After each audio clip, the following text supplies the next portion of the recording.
Voice of Nations. International news. Today's headlines. A Russian official has alleged that 2 Ukrainian military helicopters flew across the border and bombed a fuel depot in the eastern city of Belgorod.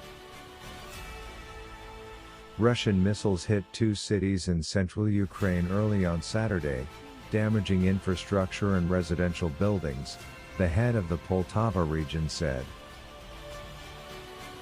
On Friday, Russia will circulate to the UN new data on the work carried out in Ukraine in the military biological sphere.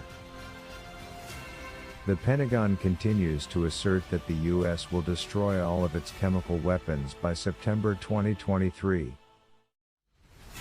China is not deliberately circumventing sanctions on Russia, a senior Chinese diplomat said on Saturday, a day after the EU warned Beijing against allowing Moscow to work around measures imposed after the Russian invasion of Ukraine.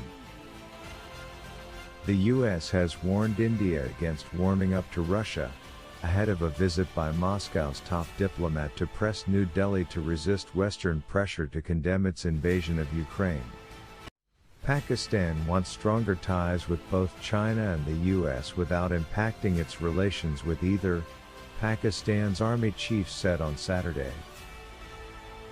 Pakistan's chief of army staff said on Saturday that Russia's invasion of Ukraine must be stopped immediately, saying that its aggression against a smaller country cannot be condoned.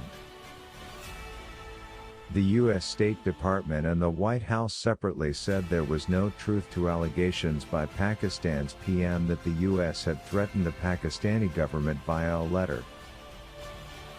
Sri Lanka's capital was under heavy security on Friday after hundreds of protesters tried to storm the president's home in a night of violence and anger at a dire economic crisis. Israeli forces killed 3 Palestinian militants in a firefight in the occupied West Bank early Saturday. After 5 months of negotiations, Israel and the UAE signed on Friday a free trade agreement between the 2 countries. Both sides in the Yemeni conflict have agreed to a 2-month ceasefire starting this weekend, the UN Special Envoy for Yemen announced on Friday.